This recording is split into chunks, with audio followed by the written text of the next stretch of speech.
Thanks to all our active patrons who have contributed a lifetime of $100 or more to reach Garuk Dong level status. Here is the list of those special patrons in order of contributions. If you would like to support our show, check out the CommanderSmiths at patreon.com.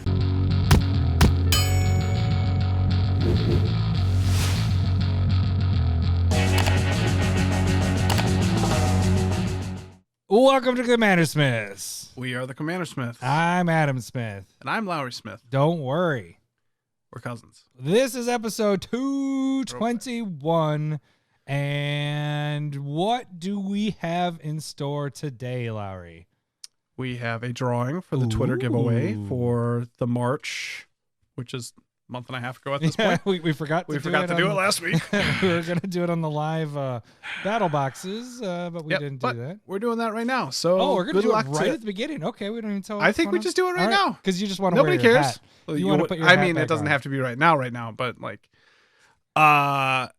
we have what do we normally have? Like, we have Stump the Smith Savant. This doesn't bode well. Captain Bunches is trying to stump you this week. So all right. And we have this little guy right here. We finally figured out what we were giving away, and it is the one of the triumphs. It's Rafine's Tower in the showcase, not the full art. It's the showcase, just a regular. And these suckers have just already gone up in price, so this is up there since we bought it. And then we have a staple versus of heavyweights. Ooh. Just a clash of heavyweights. It's going to be this is a little bit of a different tact, but we'll explain it later. But it's going to be Teferi's Protection versus Craterhoof Behemoth. See, this isn't like they're not similar. Why are we doing this? We'll what figure it out in an hour. Right. I don't actually remember what our angle was. We'll just and then we have a segment about Planeswalkers. What are you naming it? I think I said worst Planeswalkers to see hit the battlefield. So when they hit the battlefield, you're like, oh, fuck. Oh, shit.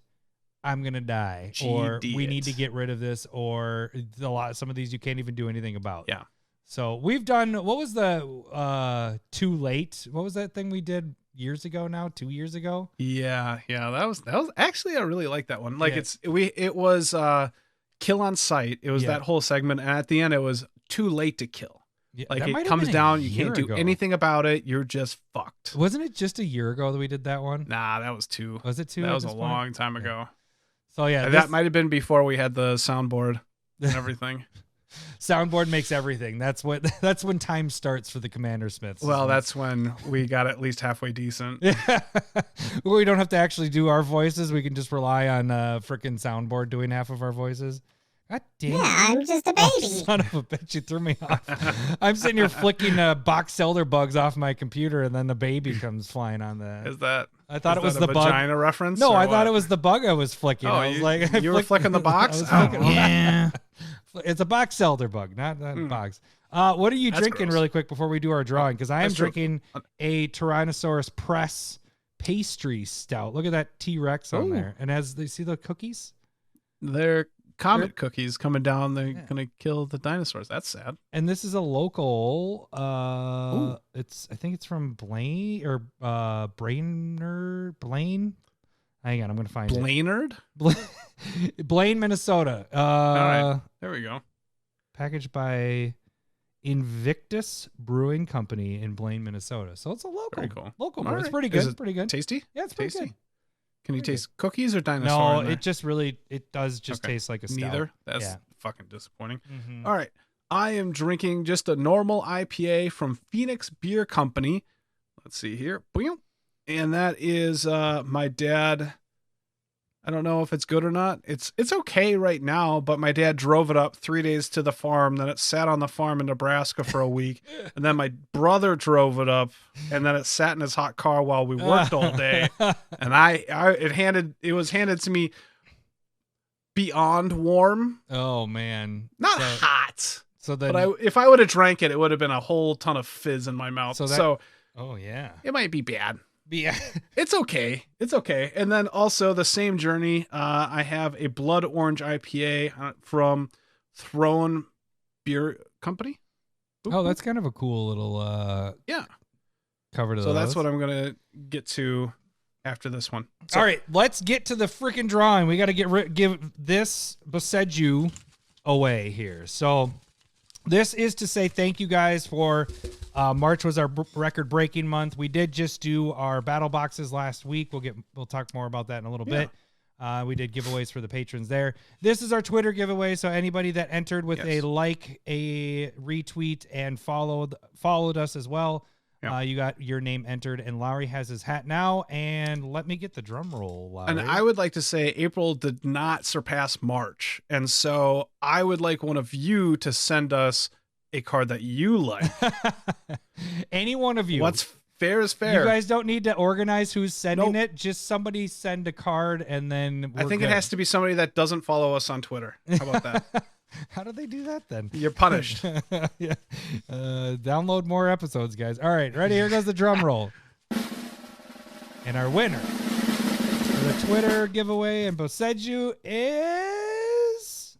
All right, let's see here. Oh, shit. It's Travis. Oh, Travis. Very nice. Congratulations, buddy. Nice. Woo! I just sent out his congratulations. Nice. His bar. There we go. You're just getting rid of it so I can put on your And that cool... stayed in the hat. Travis's name stayed in the hat. That's fucking weird.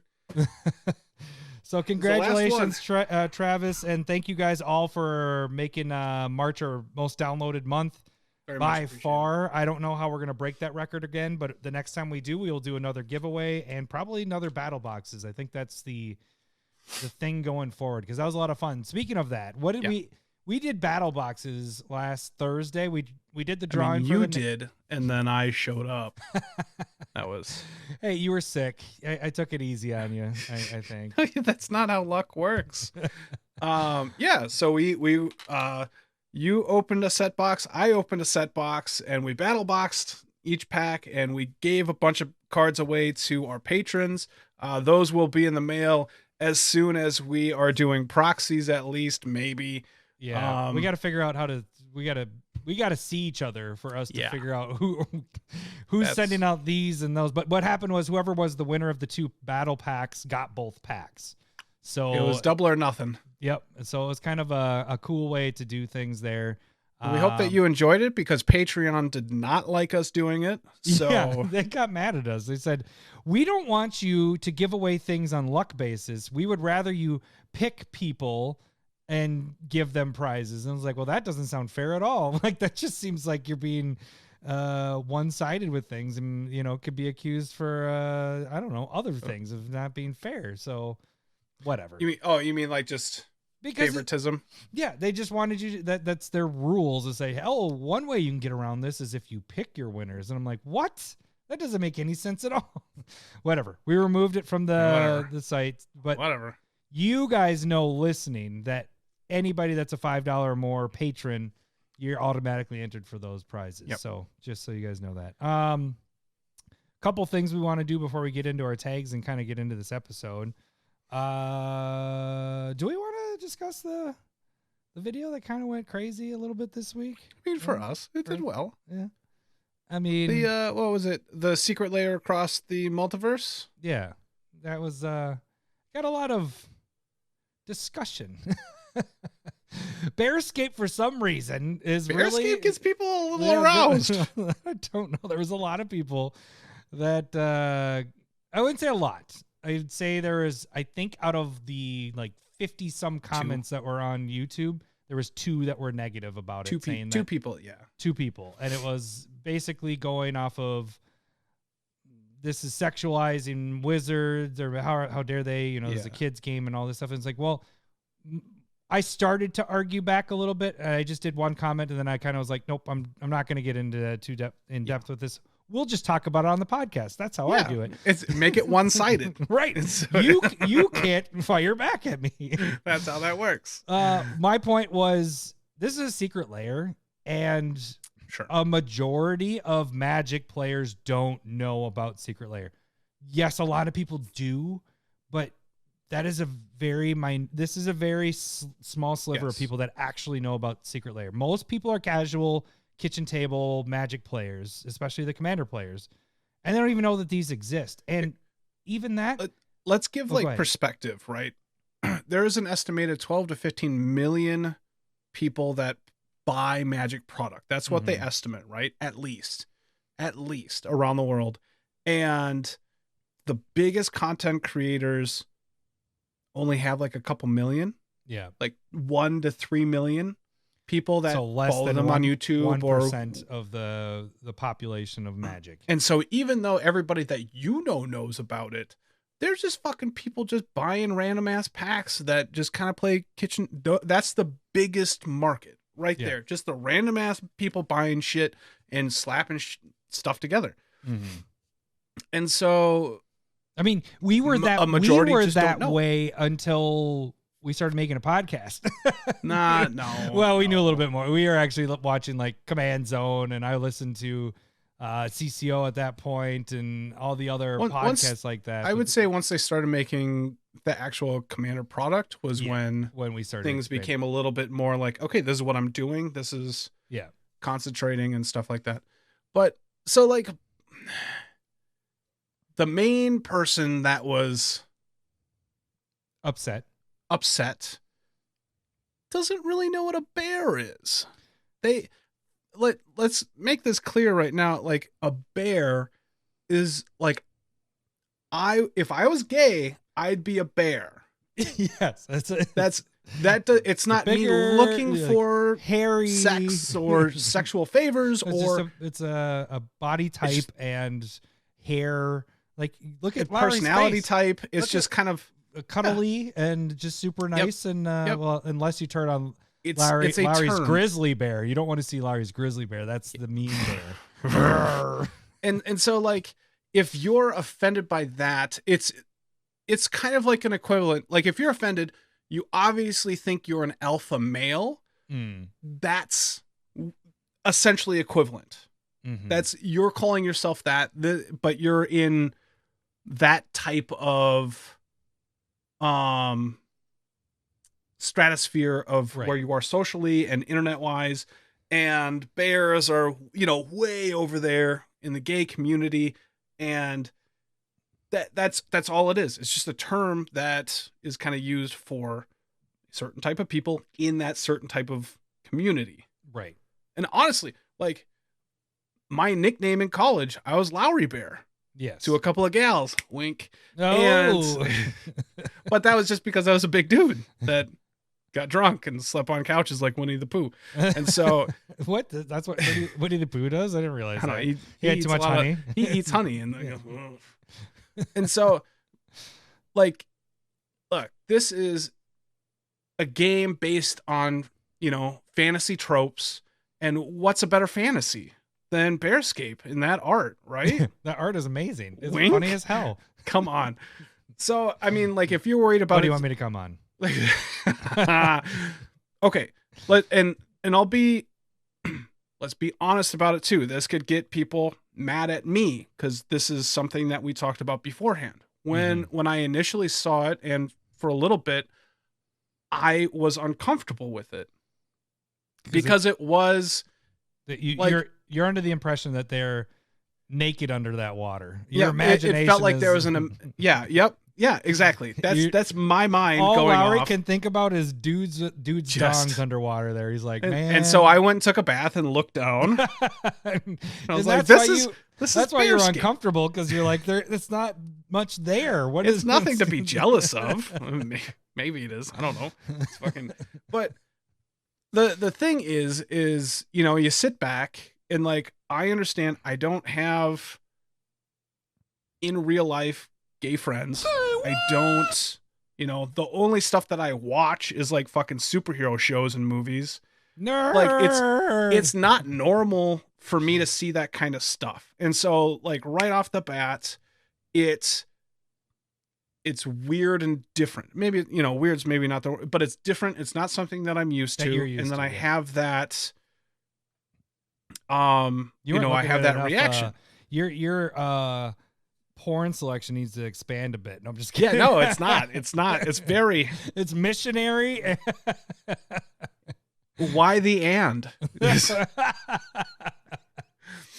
See, so my appetites get filled, and I'm like, okay, well, let's dabble in some other things.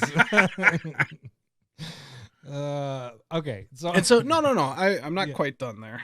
It's a fucking bug just flew down my shirt. Damn it! See, it thinks you're a bear. Wink. So, but like, you know, you have to sit back and go, okay, it's that self-reflection part. Why did I feel that way? And you know, I'm kind of telling you, what it's not normal for me. I'm not in that culture. Yeah. But at the same time, like, this was happening on that discussion on the comments, but there's violence in this game. There are sexualized. There's heterosexual things in it. There's plenty of heterosexual things that I don't blink at. Yeah. And so those things, like, that's the thing that you want to talk about, like equality, representation. And this is a specific thing for representation for gay people in this game. Yeah. The game is not only for me. They want to and should invite as many people into this game as possible. Yeah. That's what they should be doing. They're huge. They, you know, and that should be accepting. And every other card was pretty tame. And also, like, think about like the extra turn one where two guys are kissing or whatever. Like, yeah, that didn't cause the ruckus. It was definitely Bearscape. It was something about Bearscape that made people uncomfortable and or aroused. And so I think that's oh man, this is gonna go. It's sexual repression. It's that you know, when you have those senators that are like super like anti-gay, and then they're the ones that get busted with the projection. A gay. You know, that, I'm not saying that the guy that was mad about it, but maybe he was more mad that he was getting an erection when he saw this, and so that's why he was more pissed and he doubled down. Yeah, I mean, if you're upset about it, reflect, think about your own situation. And it's okay. It's a fucking game. It's one card. Like Adam's saying, it's not going to be out there a whole ton. You're not going to see it. Yeah. Unless you or your play group buys it. And that's where my point wanted to come in, is like, I don't have a problem with this at all. Like I had, you know, it's funny to me. Like it's just funny. Yeah. Like we don't have anything like this. It's kind of cool. I was more pointing out to the guy, like, the secret layer part of this. If you have a problem with it, I'm guessing you're not going to buy it. First off, don't buy it. That solves the problem. Yep. If you have a problem with it, I'm guessing your play group would probably have a problem with it. Probably. And they probably won't buy it either. So you're never going to see it. Like, they're really like, how are you going to, like, this card? And that was some of the arguments that was happening that I saw, not even just on the YouTube thing, but on Twitter and stuff, is like, the people that were against it were like, our kids are going to see this and it's going to do this and this and that to them. And I'm like, what the hell? Like, these kids are already looking at people getting killed in the game and all this stuff. And you're concerned with this. Like, there isn't dongs here. You can imagine there is, but only if you want to.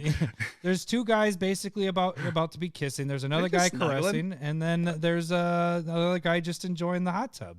Like, what's wrong with that? Literally do what you do daily to your kids. If this is an issue for you, just lie to them. Just say that it's a European hot spa. Like, you know, just a bunch that happens. If you haven't been to Europe, they have spas all, you know, like just like natural springs or all over the place. And they're they're naked. Have your kids seen Lord of the Rings? Remember what the dwarves said? The dwarves, you can barely tell between the men and the women. Just say that this is a girl that's in there, and that's what it is. It's from Lord of the Rings. Yeah. I mean, if you really are concerned about it. But at that point, I also was going to make the argument that Magic is a complex game. It isn't for little kids. No. Like, I'm not even attempting to show my boys how to play yet. They like to see us when we're playing. I don't even want to go through the concepts of it. That is a very advanced thing to learn this game. Yep. If you understand how to play this game, you get what the world is. You know what's out there, and it shouldn't be a big scare to you that, holy crap, there's people that like same sexes. Oh my gosh. Like, Who cares? Literally, like, if your kid's old enough to be playing Magic and, you know, that 13 plus range, you should be able to have a conversation about that. At 13, puberty's starting. Like, if you're afraid to talk to your kids about anything about sex or sexuality or what they're going through, you're not doing your job. Just check their dirty laundry. Guarantee there's a lot of rock hard stuff in there. Gross. Yeah, if you're right, they must have slipped in a mud puddle. It is stiff, liquidy.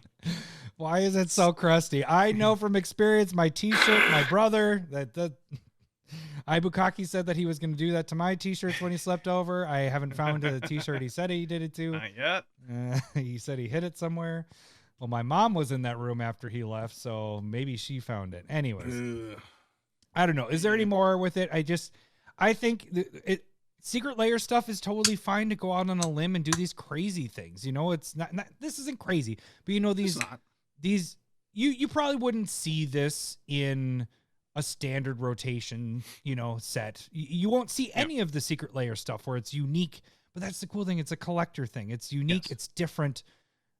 If you don't like it, don't buy it because you're probably never going to see it. It just doesn't get out. There isn't that many that hit the circulation. You know, even the most, like, taking your stats, how many million people play Magic? Like, I think it was 12 to 15 million. Okay. Approximate, so, you know. Take that, and the most sold Secret Lair to date is the Phyrexian Praetors, right? Yep. That sold, I believe it was like with the foils and the non-foils around like 80,000. It didn't even hit 1 million. Like, you don't even have a percent. It didn't even hit 100,000. Yeah. So like that's isn't even going to be like, that's the most sold one. And that wasn't even 1% of the Magic population. Yeah. You're not going to see this card. If you don't like it and your play group is similar views, you're going to be okay. Yeah. The kids will be okay. But on a side note, have a little bit of acceptance with things. It's not, bear is not what you think bear means. Yep. Check out Wikipedia. There's a Google for you there, buddy. If people keep on telling you that's not what it means and you just stick with it, you're like, you're very wrong. Yeah. Especially if there were some people that were like, it seemed like they were that type, and he's like, no, you are wrong. And I'm like, I'm pretty sure this person's a bear, and you're telling them that's not what a bear is. I'm like, all right, whatever. All right. People are funny. People are. We probably, if that guy subscribed to us, he probably is. We'll see the unsubscribe later once this see. We'll see. All right. So we did our normal little rant there. That's actually part of what we wanted to talk about with our segment stuff. True. Little bonus segment. Let's get into everything, get our tags, so we can get to the actual episode here. We're going to go through things pretty fast here. One thing I do want to mention is there is a good possibility that we might be shifting things to a live format of doing the podcast. Live has been working out very well for us. Not only because Lowery and I are the only operation. We don't have anybody that helps us do any of the editing or anything. It's just Lowery and I do. And that's fine that we keep it that way. We just, we don't have the funds to be able to hire somebody to do that. So we just kind of do it. And we have our own way of doing stuff. But live, we have been doing a lot more, not only with like battle boxes. This is mostly just you doing the work. I just show up.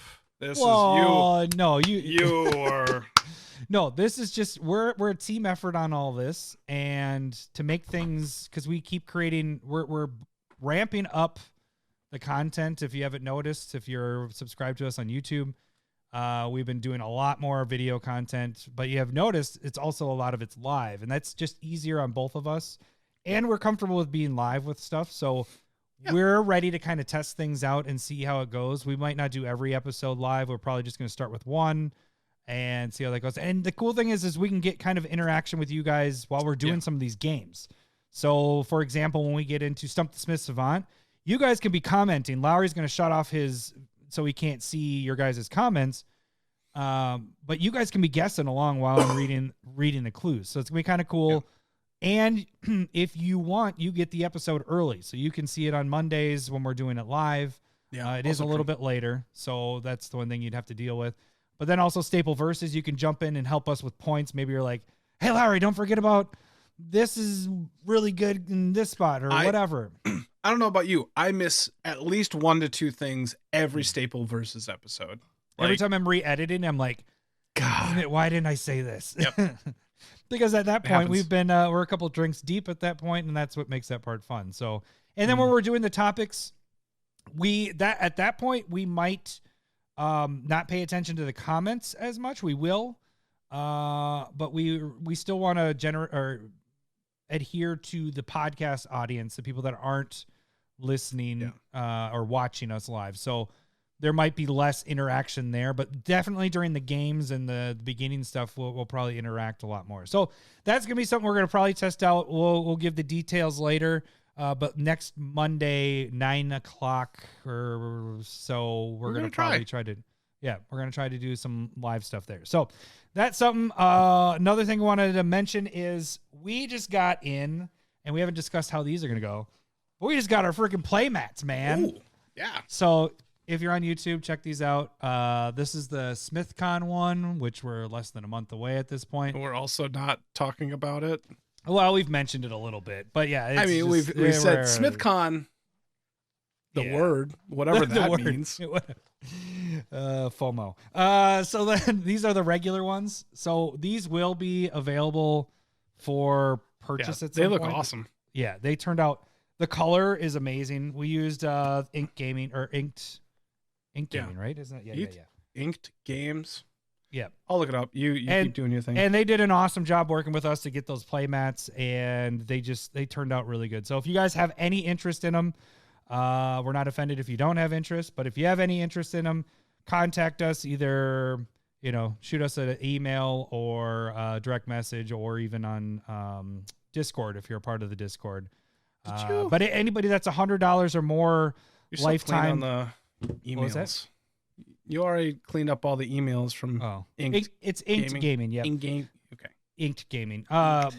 So anybody that's $100 or more lifetime long patron will get a playmat for free. So that's kind of a perk for that. So and that will be a moving goalpost. Yep. So speaking of being a patron, you can become a patron. $1 or more gets you into the Discord. $5 or more gets you proxies each month.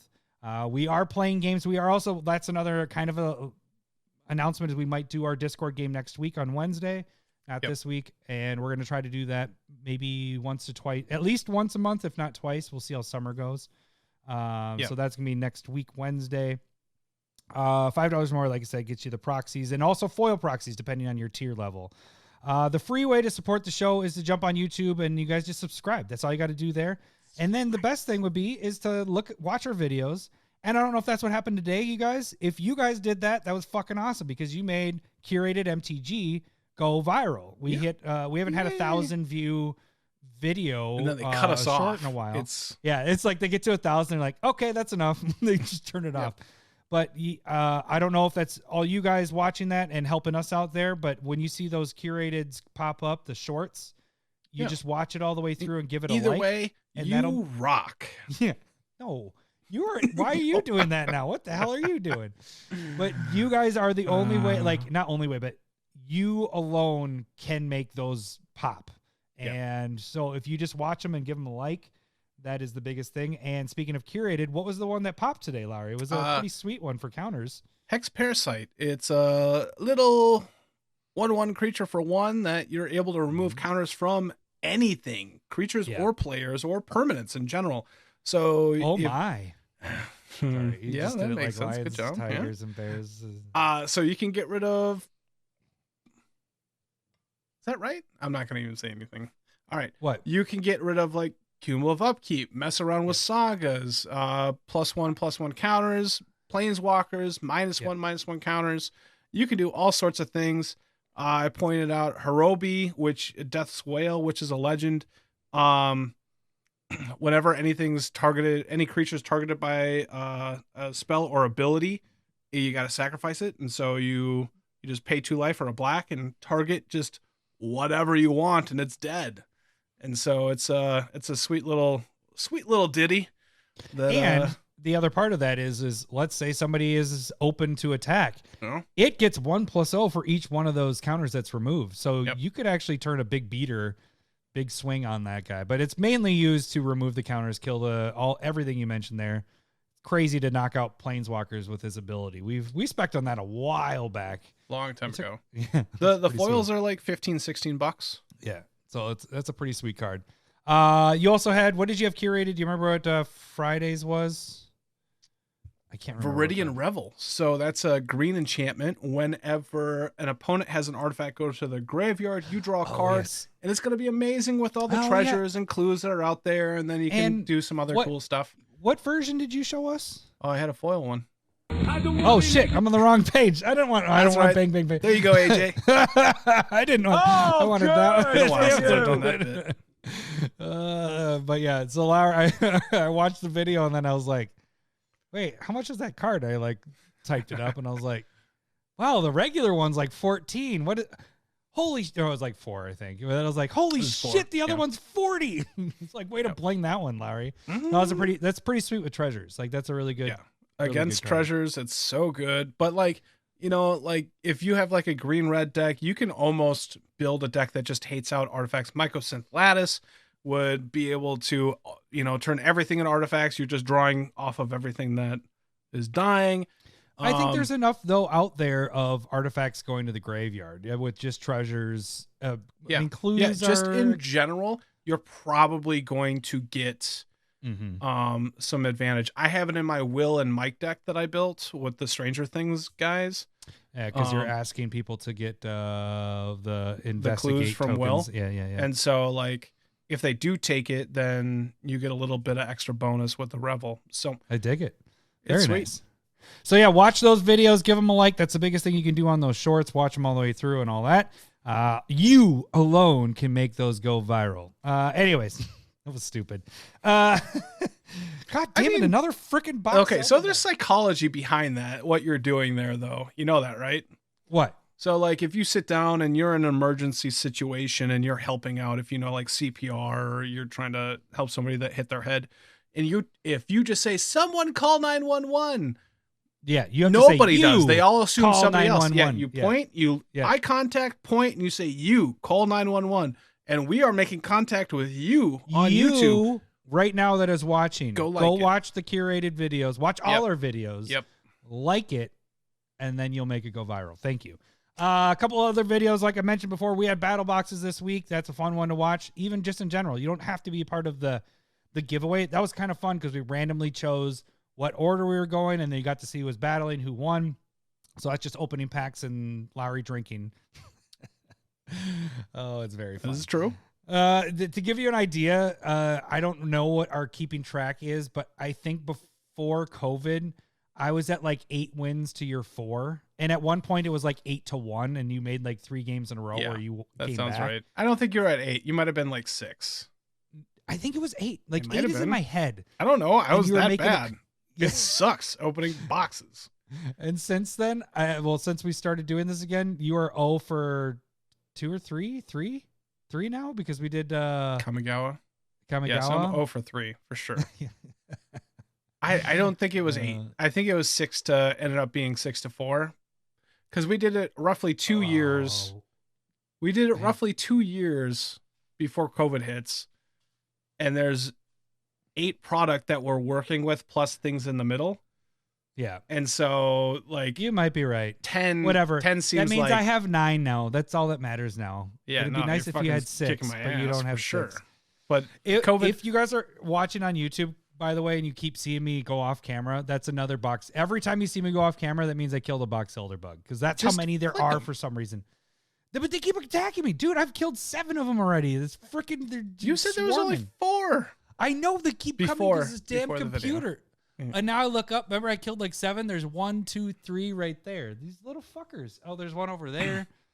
It's just everywhere. This is why you don't build your own house, folks. Maybe you should. I don't know. I would just say build a better house. Oh my god! I mean, your house is gorgeous. I I don't know. I don't know what God to say. damn it. They're coming after me, dude. They're going to take me away. Anyways, that was Battle Boxes. I also did Proxy Time this last week. I did Smuggler's Run, right? Smuggler's Run. I think that's what it was. Smuggler's, not Run. Smuggler's Share. Oh. Smuggler's Share. Yeah, Smuggler's Share. So I did that one with Rocket alt art as well. Rocket from Guardians of the Galaxy. So that was kind of fun. Who? Who? Rocket. Yeah. The raccoon. I mean, Who? it's just a quote from, and he's like, I'm Star-Lord. And then the dude's like, who? Yeah, I got you. That's the best I can do. I'm sorry. Speaking of, Doctor Strange is really good. You need to go see it. All I've seen are headlines that it's a fucking mess, but I'll eventually Really? see it. I loved it. It was really good. Did you watch WandaVision, right? Yeah. I just said, if it's not a superhero TV and or movie, I don't watch it. So it really picks up with WandaVision. So anyways, Proxy Time, that happened. That's every Sunday. Typically every Sunday I'll take a couple off here and there, but 9:00 p.m. Central, and that is also live. So that was one of the videos, and then I think that's about it. We have a lot of Spotlight. I did Spotlight last week. Worked on Akiri. Going to try to finish that this week. You're also going to be working on Spotlight this week with Refine the Sphinx's Seer, something or other. The Esper one that came out, new Capenna. So I'll be doing that Thursday night. And I'll be probably doing mine Wednesday, as long as everything works out. All right. Another one dead right there. That was another bug. They just keep fucking running. It's like they're like cockroaches. It's insane. Another one bites the dust. All right, so that is YouTube. Biggest thing there, just all that other stuff. Jump on Twitter. That is another way to follow us. You can see all the videos that we post there and the voting and all this. You're distracted as shit. Sorry. You can also direct message us there, or you can direct message us on Gmail, and that is where you can send the suggestions for this. It's time for everyone's favorite game show, Stump the Smith Savant. I wanted to change it. To, I don't know what it is. I know what it is, but I don't. But you got it last week. That could just be the real game. You got it last week, buddy. That doesn't. But I said it. I literally said it. I was like, I know what it is. All right. If you guys don't know how this game works, and again, last week's was easy. All right. Yeah, you got last week. If you guys, or when we do this live, you guys can play along and you can comment in there trying to guess what it is. I'm not going to tell you when you're right, but Lowery's going to have that so he can't see anything when you guys are going through it, and you guys can play along. So next week, that'll be live. But how this game works is I'm going to read the flavor text of a card, and Lowery is going to try to guess the card by asking yes or no questions. Every yes, you'll hear this. Hello, boobies. Every no, you'll hear this. Wrong, wrong, wrong, wrong. He gets up to 5 wrong guesses before he is considered stumped. Our stumper this week, and again, I remember the prize is Rafine's Tower, the showcase right here, or Refine. And our stumper this week is Captain Bunches. And the other part of it is if Lowery can get everything that the card does, he will get a bonus clue with the initials. And then he'll get a bonus clue if he has an extra clue at that point. Yep. So he'll get a little extra one. Okay. So here goes this week's. Deep within the Forsaken Cavern, a new shadow emerged to devour the light. Deep within the Forsaken Cavern, a new shadow emerged to devour the light.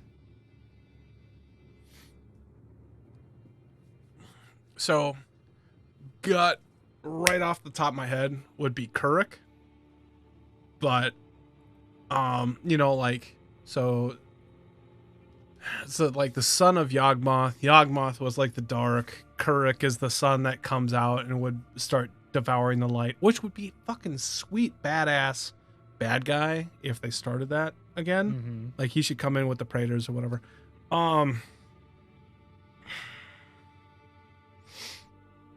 It definitely feels like a black card, and it definitely feels like a creature. gut level. Can I hear it again, please?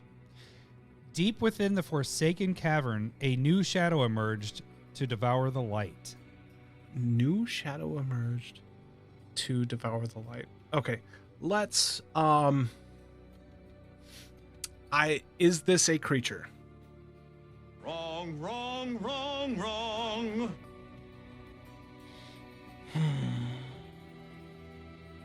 You were wrong, buddy. Yeah, no, I got that from the button. Thanks.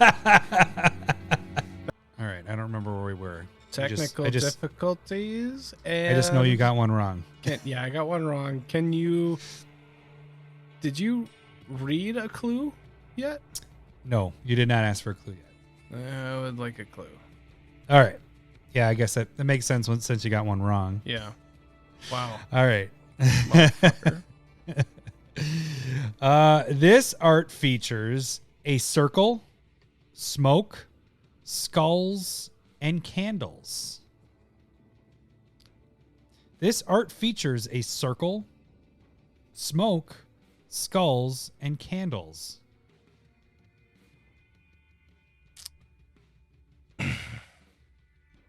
Circle, smoke, skull, Skulls. All right. I mean, I'm going to half assume that the smoke is coming from the candles. There's a skull and the candle and the smoke inside of a circle, maybe like top down. But it could have somebody like in the center of it too, like holding like a skull in one hand, candle in the other, circle around them. Obviously they're doing Sounds like a something ritual. Ibukaki would be into. Wow. I don't even know.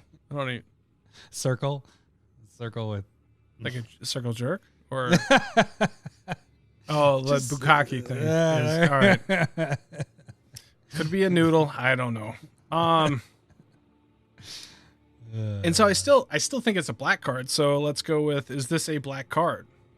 Wrong, wrong, What wrong, the fuck?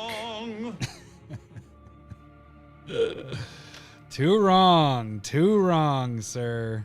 Holy shit. Holy shit.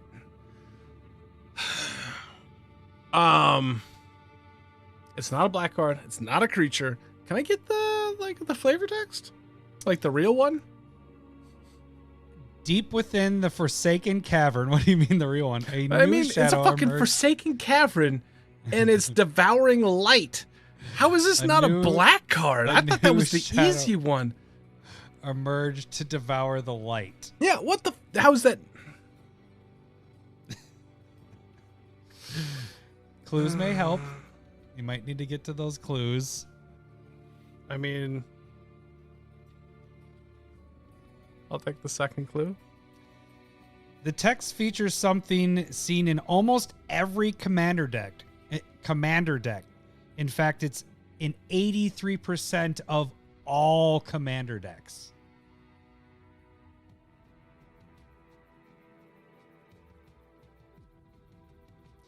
This text features something seen in almost every commander deck. Total 83% of all commander decks.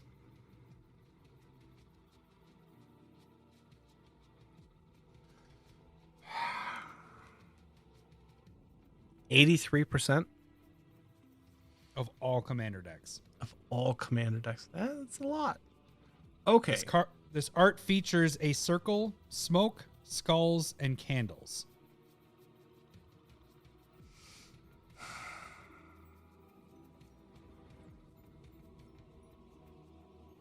All right.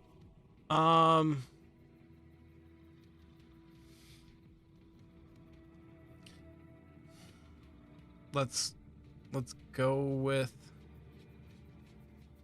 is this card's color identity colorless?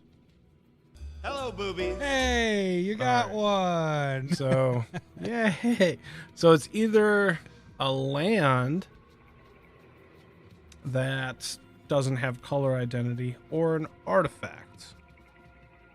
It's an 83% of all commander decks. What's the second clue fully again? The text features something seen in almost every commander deck. In fact, it's in 83% of all commander decks.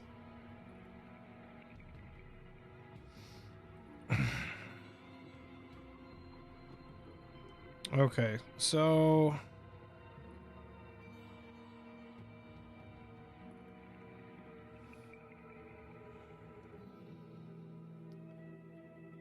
The art features a circle, smoke, skulls, and candles. And the flavor text is deep within the Forsaken Cavern. Forsaken Cavern. A new shadow emerged. what kind of cavern? Cavern. Cavern? It's Forsaken? Forsaken. It's All right. Forsaken. A new shadow emerged to devour the light. You're not supposed to give me shit. I'm supposed to give you shit. Sorry. Sorry. Kid can't even read.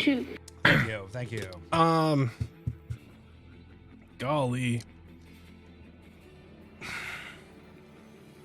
So, where I'm leaning right now is like this. Was this in like the commander set black? Like where it was just like all black cards and then it's like command tower and soul ring? But I would think that both of these cards are in more decks than 83%. I'd have to guess that they're 90% for both of those. I'll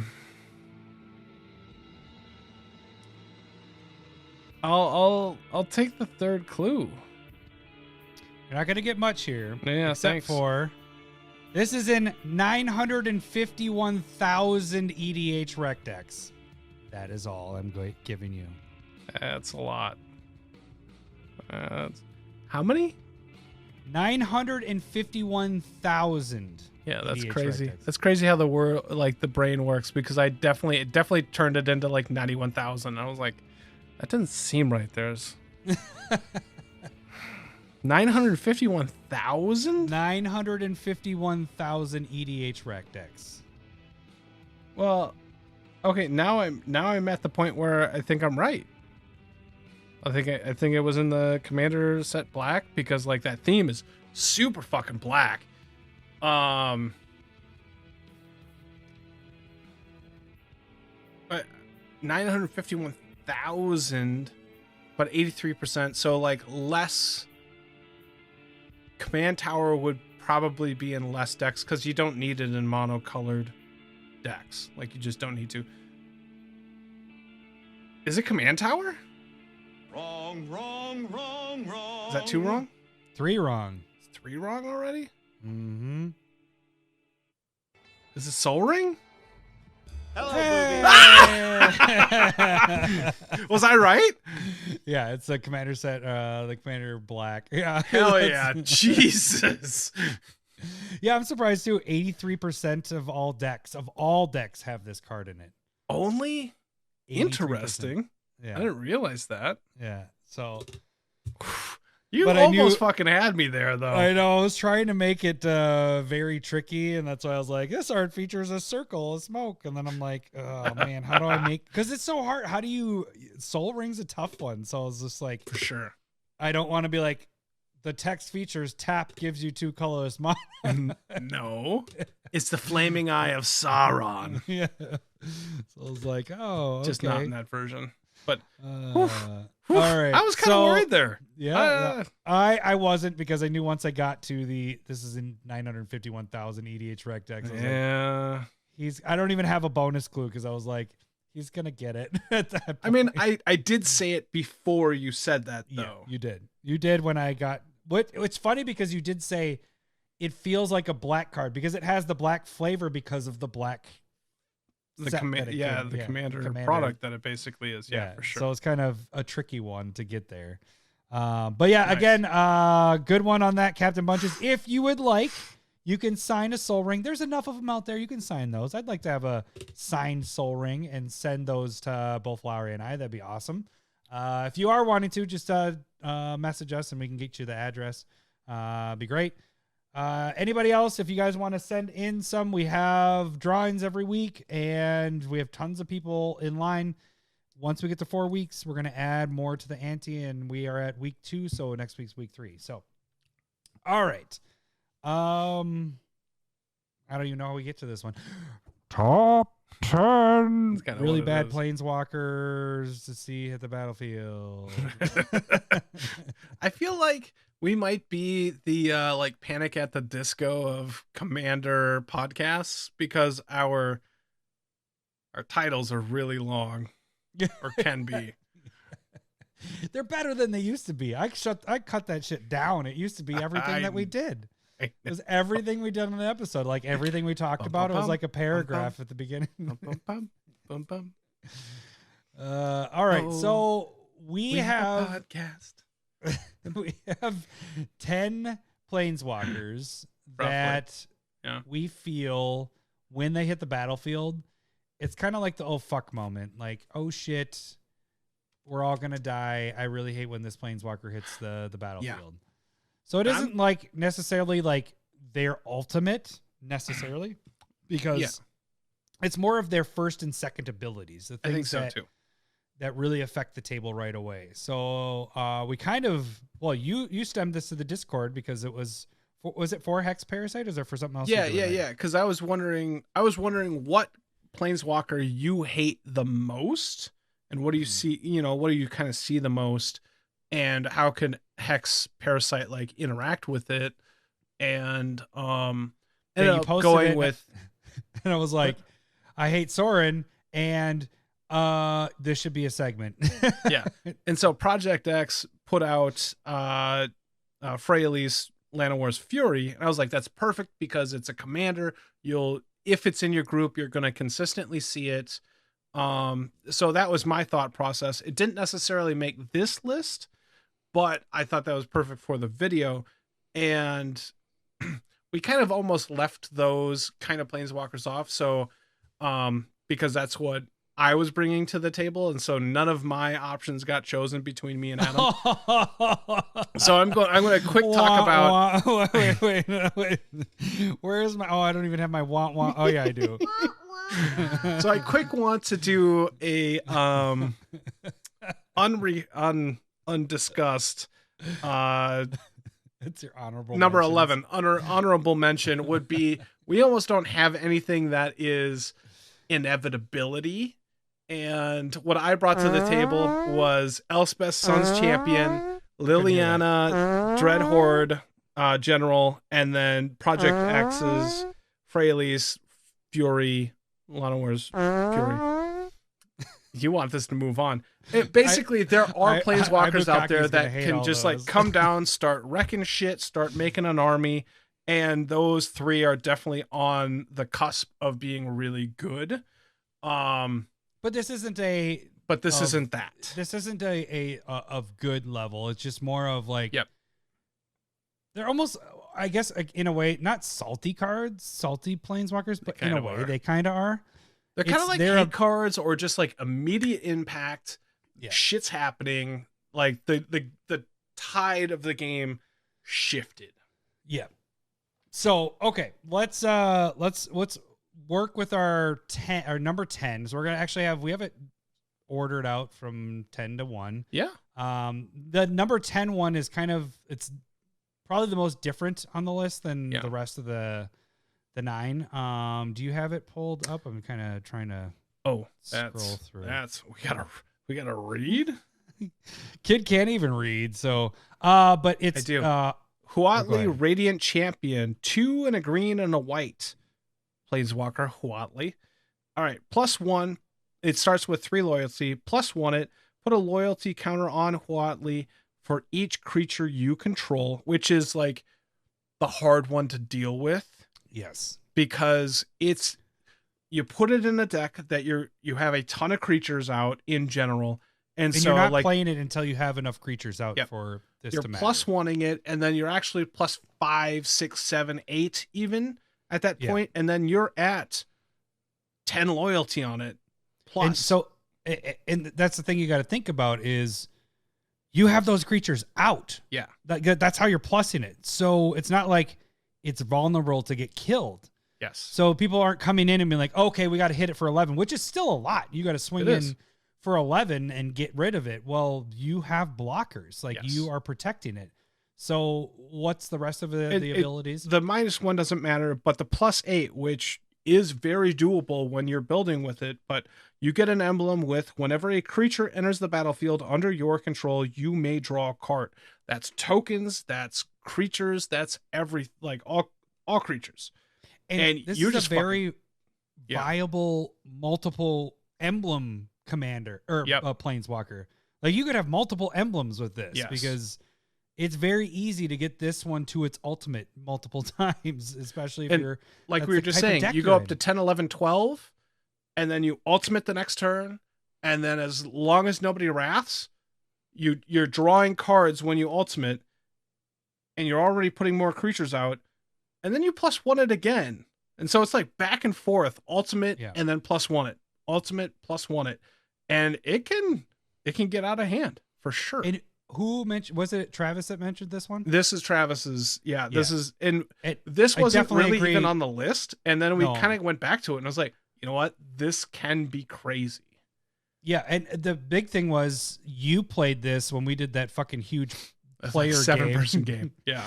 So that's the crazy thing is we had a 7-person game. You played this and you were able to ultimate it. Like that's the thing is like we had 7 people in a game. This was years ago at this point. It was like the first year of doing the podcast. Yeah. And I remember him getting it out and people not really, and that was Travis's point. He said, people don't realize how good this is and they leave it there because it's like the ultimate isn't like game winning. Yeah. I remember being like, no, we got to get this under control, but we couldn't because you had creatures to block it. So by the time it came back around to your turn, ultimate, and then you're like, oh, I'm going to draw more cards and playing creatures. I don't know if you won that game, but I think you were very close to a warp world was cast. Oh, that's right. And then it just fucked me. Yeah. I still had the emblem, but I didn't draw anything. Yeah. And I put this in a deck. It is in my Tolsimir deck. Yeah. So any deck that you're playing with tokens, it's in green and white. That's like a perfect thing for that. It's a good card. Yeah. The inevitable is going to happen. So, okay. Number 9 on our list has to deal with something that people really hate a lot of is like self-mill stuff. So it's Jace, Wielder of Mysteries. And what this is basically it's static ability. It's 4 to come out, 3 blue and 1 colorless. Has 4 loyalty, but the static is if you would draw a card while your library has no cards in it, you win the game instead. And so the big thing there is like you see this out and you're like, well, I know what this player is doing. They're going to mill themselves out and go combo and win the game. That's basically it. That's pretty much the hate of this one.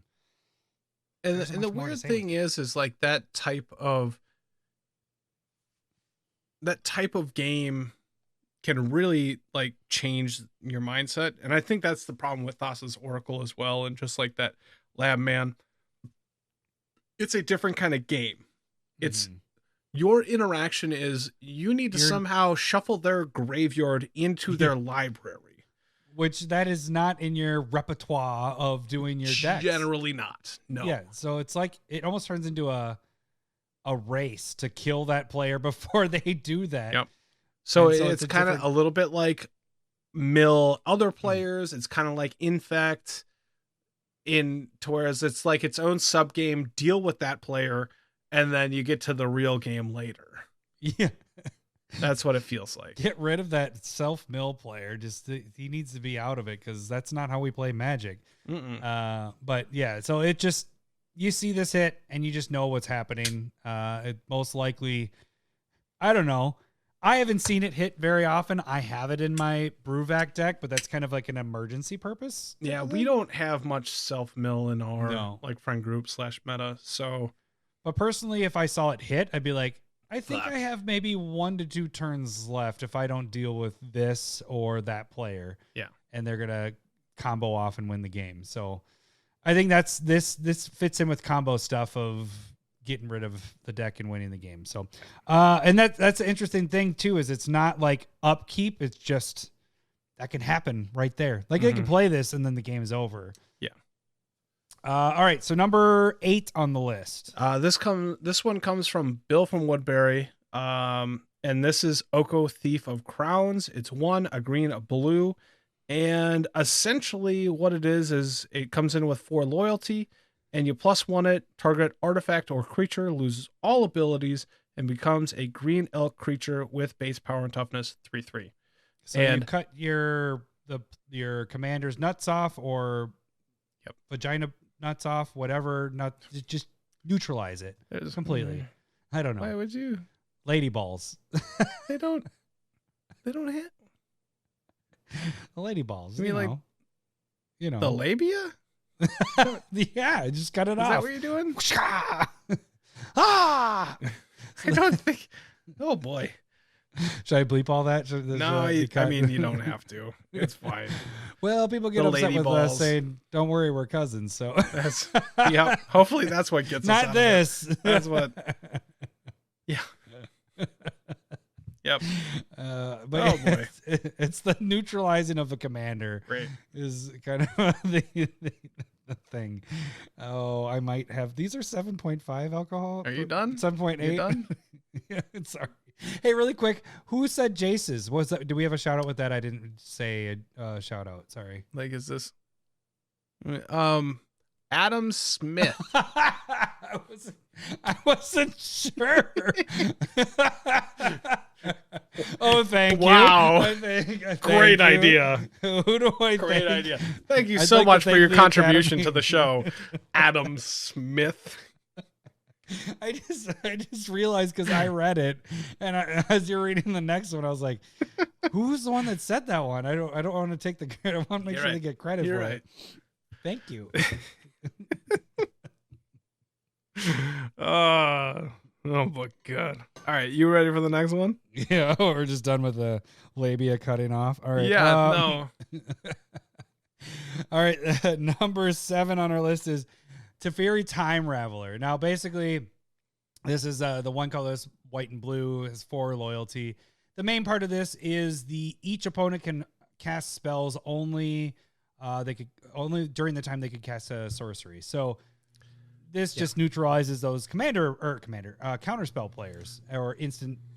Well, it's just instant speed removal. That's highly Chaos Warp, Path to Exile. You know, I've been playing a lot more instant stuff, so this would actually really affect. Yeah, and for me, I think I probably fought for this to not be as low on the list, high on the list, whatever. Whatever. You know, where it is Closer to the one spot. Personally, I know that instant speed is superior, but I like to play a lot of permanents. And really, my instant speed removal or interaction is pretty limited. So this is something that would not affect me. I would just say build a better deck. Yeah, I mean, maybe. But also, it's nice to be able to just like play your game and then like go grab some pizza and not worry about it because you can't do anything about it. It's funny is the proxy time I did last night, like in the deck that I'm building. Yeah. The deck is probably the most like I have to pay attention to everybody's turn because all my stuff is like, how many spells did you cast? How many of this did you cast? I do like I just want to do my turn and then I go do my own thing. And did you attack me? You know, come back 5 minutes later. Yep. Yeah. So that's your turns. And so like Teferi's damn good. It's a very good card. Yeah. And did we Travis suggested this one. Oh, wasn't Adam Smith? No. God. Hey, Lowery, how many do you have on this list? Oh, that's right. 0. Ah! I was the last one to pipe up. I was letting everybody else trying to, contribute. I'm sorry I didn't take any of our to the show patrons and Discord people. All right, so all right, number 6. Karn the Great Creator is going to be number 6, and this is from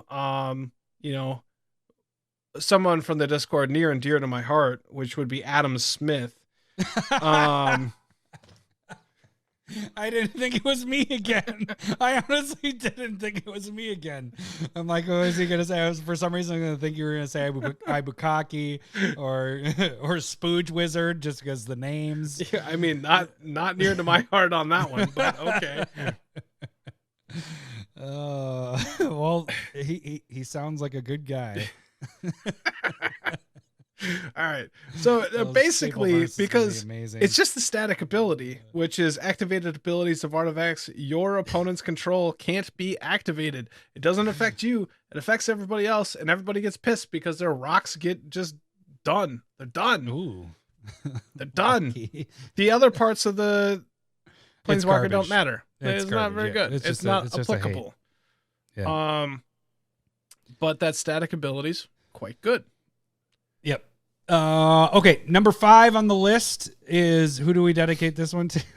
Number 5 goes to the greatest of Smiths. I knew this one was mine because we talked. right. Okay. Teferi, Master of Time is 5. We really like this card a lot. Like, I don't think We do. Yeah. people realize how good this card is, and dude, and I think it's still cheap as shit because they had so many printings of this. But it's it's $10, right? $5.66 is what I'm seeing is the cheapest. Are you shitting me? No, it's so fucking cheap. Card Kingdom has it at $8, and that's the most expensive of the bunch. Yeah, it's insane. I'd buy more. Yeah. I bought them at 10 and didn't feel bad. It's a fucking good card. Did you buy it like the special version of it, or did I don't you? know. Yeah, some of them. Like that. There's so many fucking different versions. I think that's the only thing that's holding it down. But the biggest thing is you may activate loyalty abilities of Teferi during any player's turn, anytime you could cast an instant. So that's crazy by itself. Yes.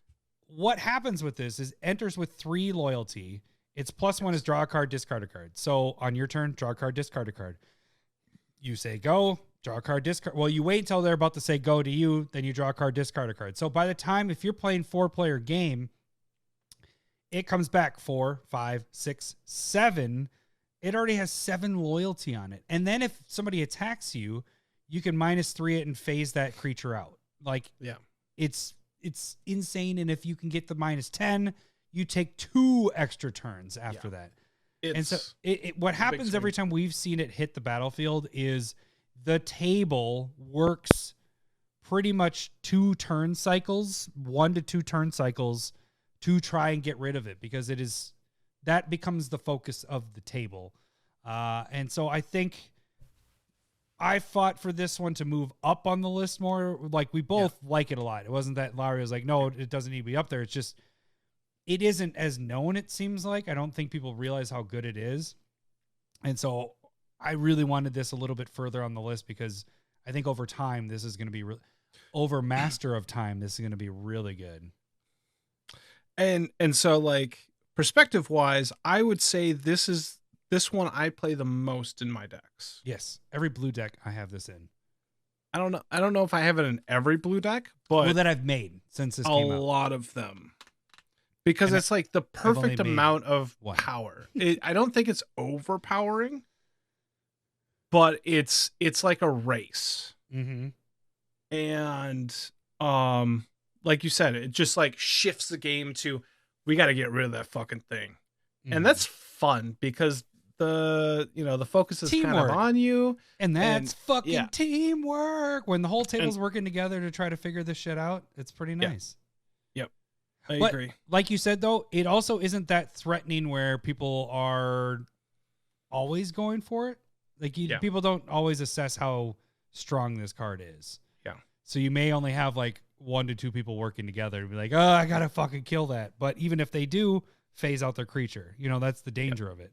So, all right. So that is number 5 on our list. Number 4 is the motherfucker I hate, and then what I suggested from the beginning. Soren Markov. Wait, who suggested that one? That was the Atom of Atomists. Atomists of Atom.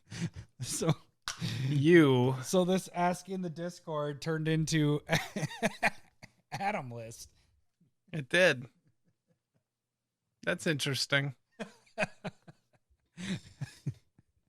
No wonder we want to do this segment so bad. All right, so it's Soren Markov, I 3 think we should do colorless, this 3 segment black. because here's all my suggestions. It's All a right. Soren, but the biggest thing is when it comes into play with 4 loyalty, you get to -3 it. Target opponent's life total becomes 10. Okay. And this probably is higher than it should be because it only affects one person. Right. But there's a lot of no eye contact when this fucking thing comes out. It's And like understand, it's either coming towards me or sexual Adam. No, because most of the time I've seen this is you're the one playing it, and I'm like, oh shit, don't look at Lowery. Don't look at Lowery. Don't make eye contact. Look small. Like get into a ball. Adam had a lot of suggestions for that Planeswalker list. You could go down to 10. yeah, That's what I just make up You excuses. long play it out. You just you know. It's Trombley, because normally you you're are not the the most best. threatening. Yeah, And normally. number 2, you won like 7 games in a row, but Adam, you can go down to 10, motherfucker. Because he's waiting for that reaction. I feel like feels I've good. seen you have this, even though I know you don't have it in like every black deck, but I've seen you've played this more than I've ever seen anybody play it. You know, like I think might you be just- associate it with the Sphinx as well. probably they're the same thing. Yeah, there's a Sphinx that comes into play, and then an opponent's life total or anybody's life total becomes 10. Yeah. And I've definitely killed you with that a lot, but between the two, it's generally you. Yeah. Yeah. You dick tease me a lot, and you make it look like it's going somewhere else, and then it's Adam, your life could be 10. Come on, Enjoyable. man. It's enjoyable. So there- if this might not be in your group or anything, you're like, what the fuck, Soren Markov? Play it more. No, and it's have fun. It's it in a lot of fucks decks. shit up. Like those. Is it in a lot of decks though? Let's see here. I'm scrolling down the list instead of It's something that I would say it should be in every mono black and 2 color black decks. It's in 382 decks. That's it? That's it? I know. Holy shit. We're going to get Lowry is half of those decks. Just kidding. I don't actually have it in any current decks. I just crushed Vivictus Asmati like last month, and that's what it was in. Oh, good for you. It's not a good thing. It was sad to bury it. But like you go tutor it up and then cheat Soren into play and fucking have fun with it. Yeah, it's brutal though to see you see that life gain player that's like, hey, I'm at 152 life. What are you gonna do about it? How about Soren Markov? Mother 10. fucker. And then you attack in with 2 And then they're 5/5s dead. that they can't block, and it's game. Yeah. Like it's good, Yeah. especially when if there's a player in your play group that tends to get ahead very far, and then you can't deal with them. It's one of those like it resets the game for that player, and it's very fun. Yeah. So, all right. So that is number 4. We move into 3, which is an oldie but goodie. But it is Ugin the Spirit Dragon. And This was suggested by Gwen. Oh, not me? No, thank God. Shoot. I was done So this is saying- a lot to come out, but it's 8, and it comes in with 7 loyalty. So it's pretty insane. Comes in with 7 loyalty. Its +2 is like, meh. It deals 3 damage to any target. That's fine. It's the biggest thing here is it's -X. Exile each permanent with converted mana cost X or less. That's 1 or more colors. This doesn't necessarily have to be in an artifact deck. This is just a good board removal. Yeah. Yeah. And if you can take advantage of it, I would definitely play more Ugins in. I would play it in theme, so I would probably play with more of an artifact heavy deck. My Akiri deck is not playing this because Akiri is colors. You know, there's a lot of I have 3 colors I'm dealing with, so I'm definitely not using this. But this just wrecks, like, because there's no way of getting around it. As it should. It's a lot of mana, and when it comes down, it should change the board. Yep. And it's not destroy, it's exile. So you are getting around those indestructible effects. They're no longer existing. They're not going to your graveyard. I mean, at least the commanders go to the command zone, but you're getting rid of them and they're gone. And so this is it's tough to deal with. If you're playing against those like indestructible slivers, you're able to just get rid of them all. Mm-hmm. Yep. It's fantastic card. And the thing is, it also is not targeting. So this is getting around all the hexproof and shroud and all that stuff. So it's a good card. The price tag, it represents what the card does, and it can go in every deck. It's only in 1,057 decks, but still, it could go in every deck. It's could. What the thing about Planeswalkers, and we've had this discussion before, is I think they're very underplayed in Commander, and I think they should be played a little bit more. We've had that episode probably, maybe that's 3 years old at this point, but I think they should be used more. I also realize why they don't, because when they hit, people normally are like, well, I don't really have an attack. Let's kill the Planeswalker. The Planeswalker becomes the target. So I understand that. But that's not our topic right now. So let's get to number 2. What is our number 2? All right. This is going to be Ashiok Dream Render. Ugh. And this is a Dimir. So it's black, hybrid. blue. Yep. But both abilities are good. They come into play with it comes into play with 5 loyalties. Spells and abilities your opponents control can't cause their controller to search their library. So this is a static ability, which Fetches are very good. Terrible. Right? It stops ramp. It stops those tutors. Those are the big things to focus on, and that's just the static ability. You said tutor. And then you can -1 it. Target player puts the top 4 cards of their library into the graveyard, then exile each opponent's graveyard. So what's funny is I am only focused on the static. I always forget that that -1, like that just removes the graveyard. That's crazy.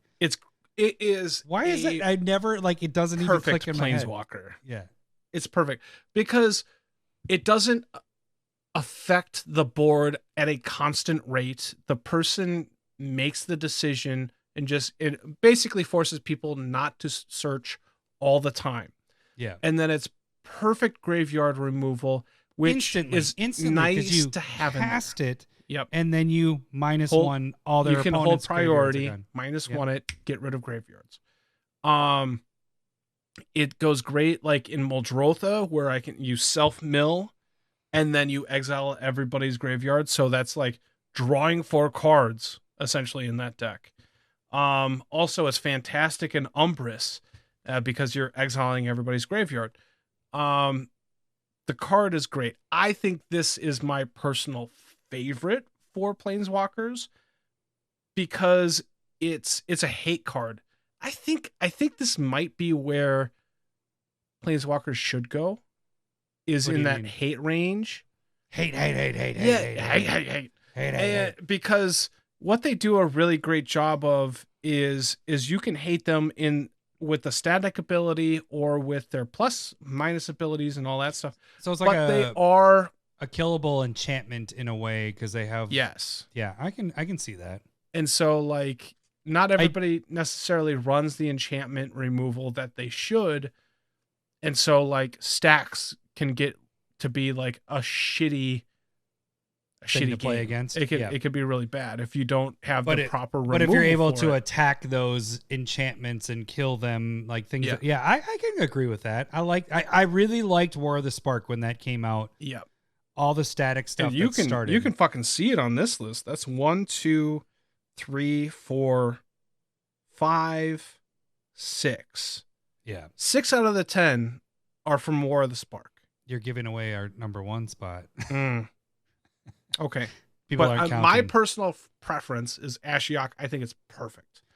That was your number 1? Because I would have flipped it to the number 1. I thought you said you wanted the other one number 1. No. Ashiok is the perfect one that I love. Oh, okay. Gotcha. Which is different than what I would hate to see on the battle. Okay. Yes. So, speaking of number 1. Ashiok was brought up by Renshai. There we go. And so is number 1 from Renshai. It's easy. It's Narset. Parter of Fuck that Veils. Fuck that card. Fuck that card. It's 2 blue and 1 colorless. I mean, it's a blue card. Of course, it's fuck that card. But each opponent can't draw more than 1 card each turn. Like, that's all that really matters on this. Like, Yeah, that's all that matters. That part just sucks. It's -2 is look at the top 4 cards of your library. May reveal a non-creature, non-land card from among them. Put it in your hand. Put the rest in your bottom or whatever. It's the first part. You don't even do the -2 for the most part because you want this to survive. It just sucks because it's the whole. What did we get banned? What card did we get banned again? Hull Breacher. Hull Breacher. You were And getting Leovold the advantage. was banned before that. You were getting the advantage with Hull Breacher, so that made sense. This is just the disadvantage without getting the advantage of them drawing cards.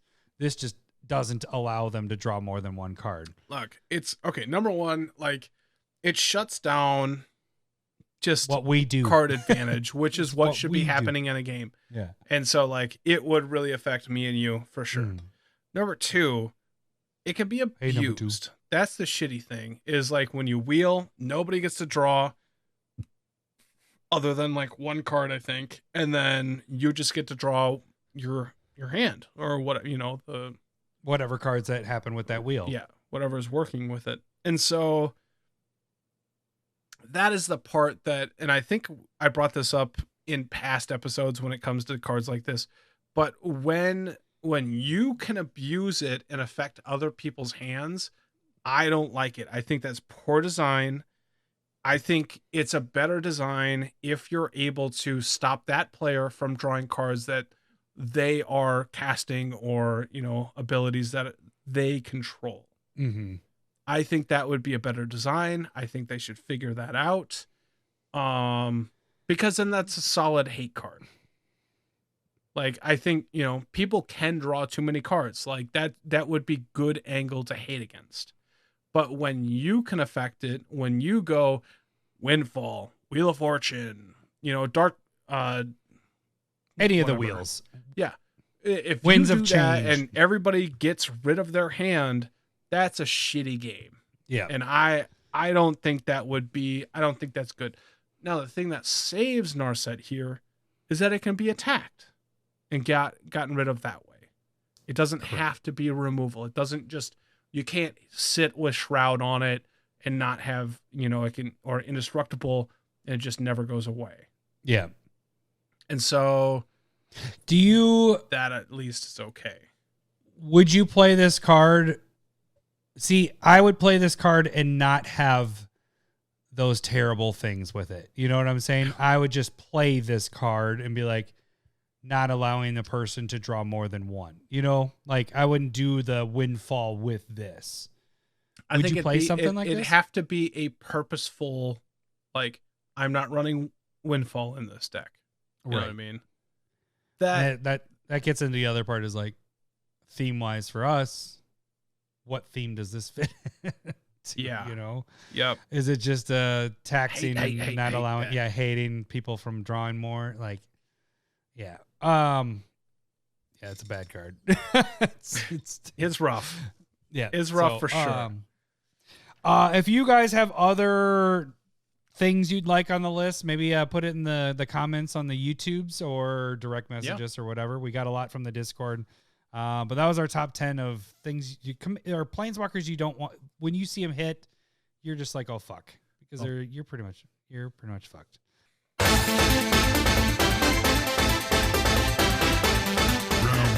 You went pee. I believe you hit my wish stapler. I went pee. But that's okay. What? Staple versus. I could pee now, but I don't need to. Oh, I went pee and it feels good. I feel like I can make this segment go very long. Oh, because I peed. Well, yeah. Good for you. One.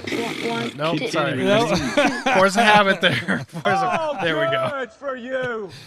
All right. If you guys don't know how this one works, this game we have 2 cards, not necessarily staples, maybe staples. And we are going to do some arguments on, we have one spot left in this deck. And one of these cards has to go on this deck. And you guys have to decide which of these cards makes it in the deck by either voting on Twitter, voting on the Discord, or voting on the YouTube community tab. By the way, we had record numbers for our YouTube community tab this week. Should we do a giveaway? No. It was just voting. We can give away either Craterhoof Behemoth or Teferi's Protection. Oh, that seems reasonable. It's our biggest giveaway of one card, pretty much. We did give away fetches before, but those two are way up there. Anyways, let's talk about last week's. We had two cards last week. God, I don't even fucking remember. What did Necropotence. Oh, we did. I won, right? Rhystic Study. Fuck, I didn't win. So Twitter, the voting was 52% for Necropotence. So Rhystic Study only got 40. I'm really fucking surprised. Thank you, Twitter. YouTube, remember I told you the record there? Yeah. 60% for Rhystic Study. Oh, we talked about cocktease earlier. All right. I like how excited you got there. All right, man. Discord, 62%. The fucking Discord, just why are they on your nuts? Because they went for Rhystic Study. That's what happened there. Because I changed the fucking voting to a potato, and potatoes always win. So I didn't add up everything as numbers wise, but YouTube alone, wise, it worked. YouTube alone. So all right, I will wear the crown again this. Damn week. it! That was actually a closer battle though than I was thinking it was going to be. No, what'd you think it was going to be? I actually thought it was going to be closer. Never mind. Howie. No, it's just I don't want to wreck the headphones because these are really pokey. Oh, yeah, no, they are. What is going on? I can't hear you right now. It's true. How do I get this in my ear without breaking my headphones? I've never had problems with it before. Yeah. What is going on? All right, there we go. We have. All right. Look like a douche canoe in here. No, that's never happened. That's never. All right, so we have a different angle this week. Yeah, what was that? Well, the angle is we have actually two staples. Correct. And in this deck, we're dealing with, well, at least it's a green and a white deck.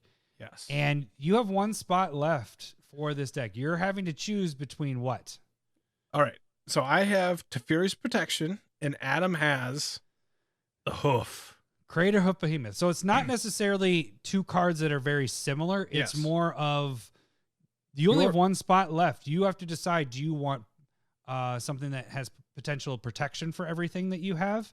Or do you want something that's more of like an attack base and the game type of thing? So I think because I think I think it's personality wise. It's not necessarily what card you like. It's what is your play style. Would you rather be able to sit back? I'm just gonna sit back. Yep. You guys go ahead and play. I'm gonna build my army, and if that army was about to go away, do you want to do something? Or I have that army, and then boom, I win the game. Right. And so what would you rather have? Would you rather be aggressive and like kill everybody and get the game over and win the game? Or would you rather just be like, no, you can't do that. You can't attack me. Sorry, I don't know. I do declare, Mr. Beauregard. I don't know. This is for 3 beers. I mean, that's a great movie. So so clearly it's Teferi's Protection at this point, right? All right. Wait, go ahead. You're the aggressor in this. You want to be... Okay, first off, Teferi's Protection, it's white. Where'd he go? Oh, you know what? I'm going to attack that player that is no longer there with my poison. You can't. I am. I can attack you. You can attack me with poison, but it's not going to affect me. Yes, your life total doesn't change, but poison affects you. Nope. I have protection. So you also need to not have damage prevented. That's how it is. What was our you can check out the video of Teferi's Protection, how to beat Teferi's Protection. Yeah. I will get all my benefits from attacking, so this leaves that player open. So if you have draw stuff off of it, True. if you have triggers off of hitting somebody. What do you mean draw? What do you mean draw? And not off of damage. Damage doesn't happen. It's protected. Just I am attacking. protected. It's Teferi's Protection. I would rather be on the attacking side of things. I would like to win the game because for some reason I play Craterhoof Behemoth in all my decks. You do. That's what I guess I'm known for. Yes. Put it in a deck in a while. Your name is Adam Craterhoof Behemoth Smith. Who told you?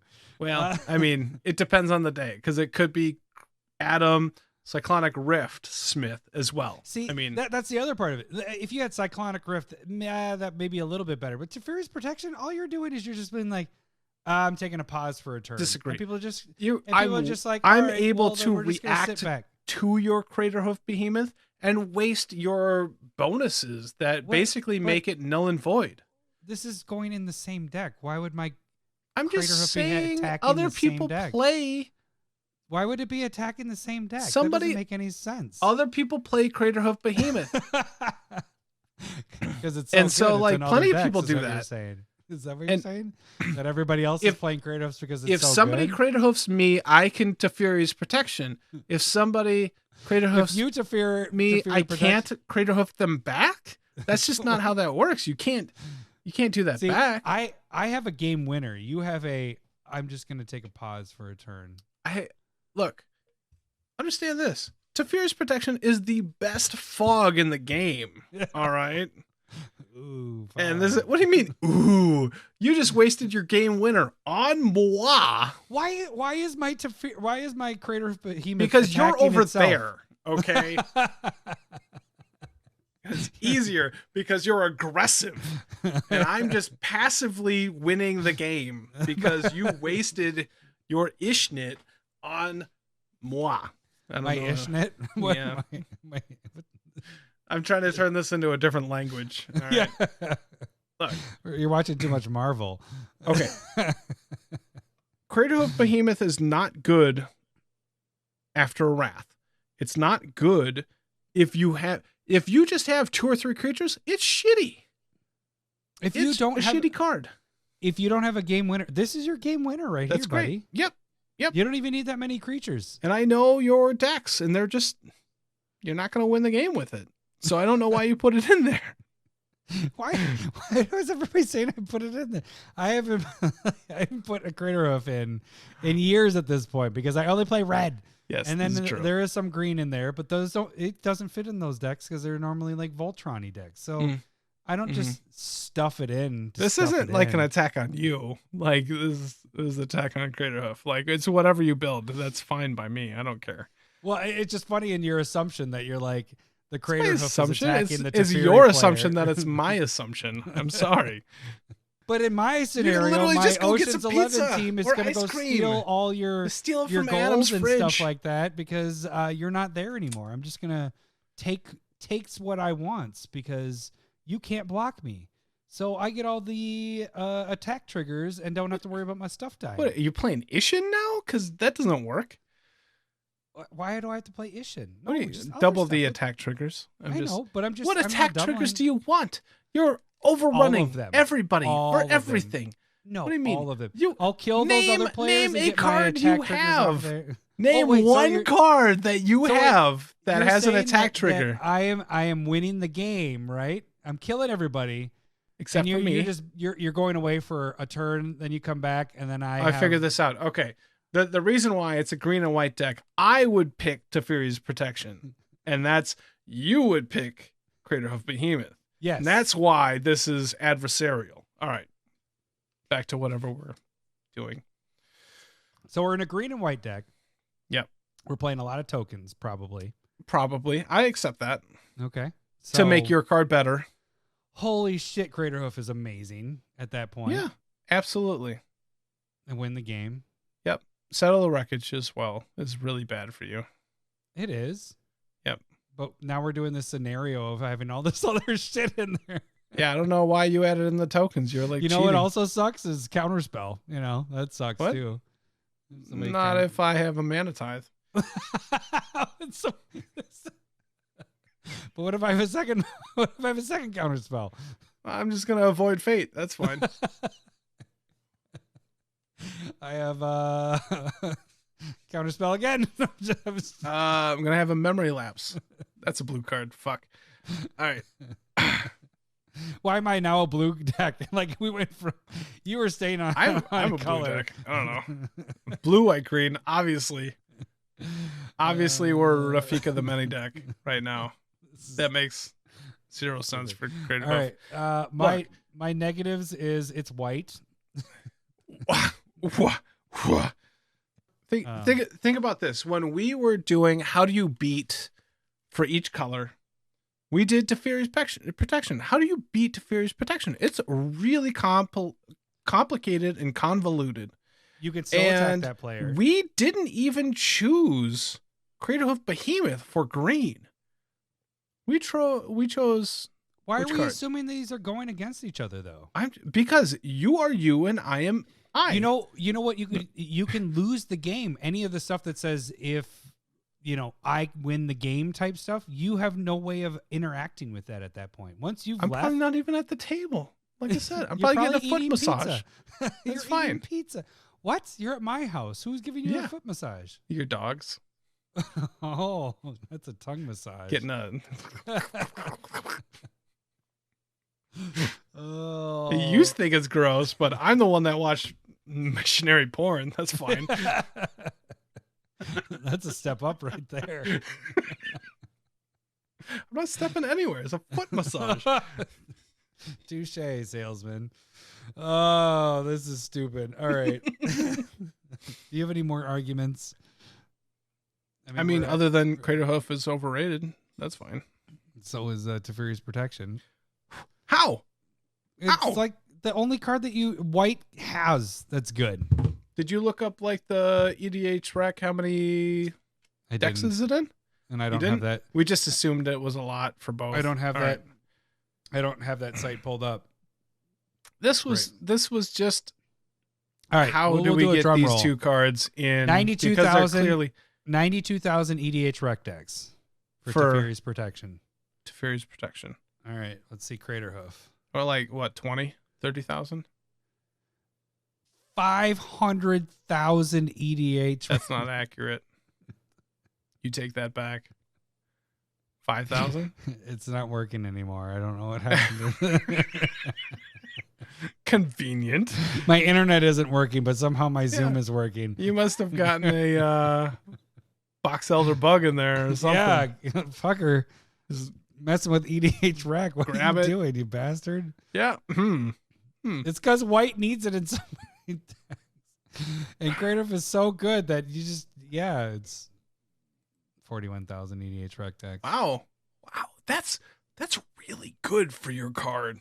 It's a game winner. Hey. That's more than I thought it'd be. Hey, here's the thing. Yeah. Craterhoof is a game winner. Is boring. It's a game winner. It's boring. It's our Day of Dragons. It is a Day of Dragons. So what's Teferi's protection? Our Day of Dragons? I have it in one deck. Because you don't play white because white sucks, is what you're saying. No. You only have it in white and Teferi's protection in 7. You're lying. You don't even have randomly. White. It's probably more than 7. You're probably cheating, and it's in non-white decks, is what you're saying. Don't look back there. There's nothing back there. That's where my decks are. I'm just trying to get a reference. I can do the same. Can you? You're looking over at you can't even read any of that. It's in that deck. At least some of those yellow boxes. This is stupid. What are you doing? You know how much we love green. It's probably in every green deck. 2 years old, 2 years older or not. That one right there. See that one right there? I only have it in my Nikya all creatures decks because I need a game winner. I would just say build a better deck. Right? You need it. Do you play green anymore? What happened to your green decks? Yes, it's at least 5 decks. I don't really know. All right, that probably ends that. We are probably pretty good with that. Fine. You guys can vote. This one's gonna be a protection. tough one. This is the staples of the staples. This is Staple Masters. Ooh, that's what we should have called it. The Staple Masters. Yeah, this is like the ultimate staples. This is like the top of the top, like each color's top staple. Do you want to be the defensive staple, or do you want to be winning the game, walking away from your play group, slapping that D on the table, and picking Craterhoof Behemoth? That's what you do. You slap Vitamin that D.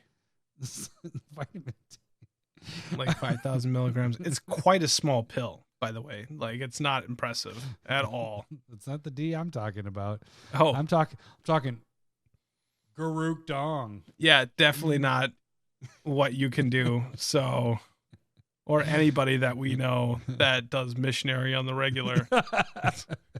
Isn't that the only way of sex? This is a stupid episode. We started off with talking about Bearscape stuff, and now we're Specifically Bearscape. Oh boy. All right. So you guys can vote on Twitter. You guys can vote on the community tab of YouTube and on the Discord if you're a part of the Discord. That should do it for this week. We will catch you guys next week. Thanks for listening. See ya. Bye.